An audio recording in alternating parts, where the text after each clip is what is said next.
Hello.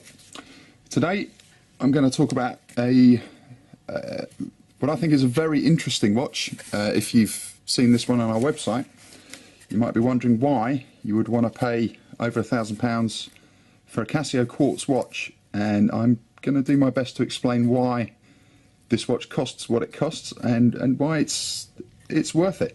This is the it's a Pro Trek model. It's the PRX 7001T-7. What's interesting about that, there's a previous model, the PRX 7000, which is essentially the same watch, and what they both do is it's an all analog altimeter, thermometer, barometer and a compass.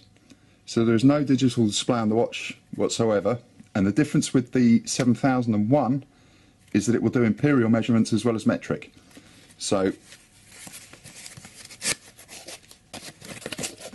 rather plain cardboard box protects the box. Inside there's your Pro Trek case, and don't like to talk too much about boxes, but this one is particularly nicely presented. It's the usual large selection of manuals from Casio there, and then the box for the watch itself is this very nice wooden display case with the Pro Trek logo right there. It really is rather nicely made, and I'll show you as we open the box, because what Casio do is that the watch is preset with the time. When it's in the box and it's not getting any solar power, the watch will go into sleep mode. The minute you open the box, you will see the watch will start to tell the time straight away. It'll come on to the right time. So as we take it out, you probably see the hands are already moving straight to the right time. So there you go. Just take everything out of there. As I say, this model is all analog, so what you don't see on here are any digital readouts whatsoever. When you want to know the altitude or the temperature, you'll get everything from these analog dials.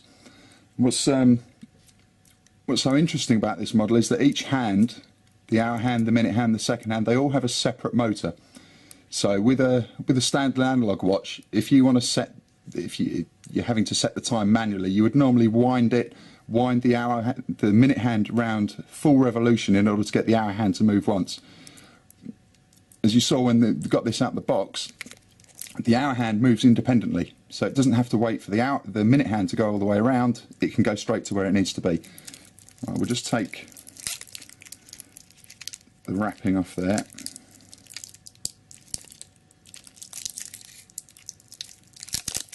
So you can see the watch more clearly.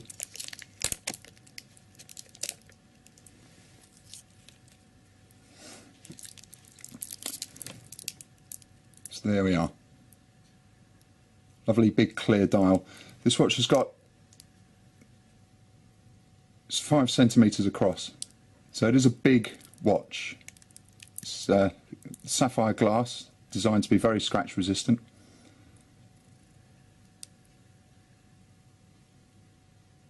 Here we go. Yeah, there we are, 5 to 6. What's happened there? 6 times a day, one of the waveceptor technology in this will contact transmitting stations that Casio run. We've got one here in the UK, there's one in Germany, there's transmitters in North America and Japan and China.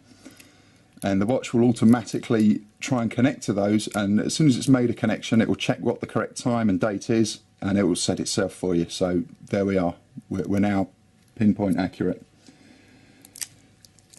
This one's comes with a particularly large titanium bracelet. This will fit a 10-inch wrist as it comes out of the box. You can see from here just how many links can be removed. So you can get this down to a smaller size, of course, but it will fit a large wrist as it comes. Section here, that's triple sensor. So this is how the watch gets hold of the temperature, the altitude, and the air pressure. I'll show you some of the features on it. At the moment we're in timekeeping mode, so the small hand there is pointing towards the day, Thursday. If we press mode, we'll go and we'll look at temperature, because that one's easy enough to understand. Press the mode button, and again, and we're on degrees C, and you'll see the hands move. And the way you read that, you look at the hour, then the minute, then the second. So that's the hour's on 1, the minute's on 6, and the second's on 4, which means where I am, and it is quite cold in here, 16.4 degrees C. Mode again, and you just flip through the watch's functions. So we're on the alarm here, the alarm which is set to off at the minute is on 12.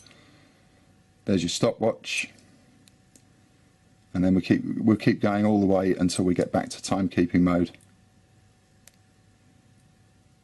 Right, once you're in timekeeping mode, if you want to activate the compass, press the compass button at the top, and we'll find out where north is.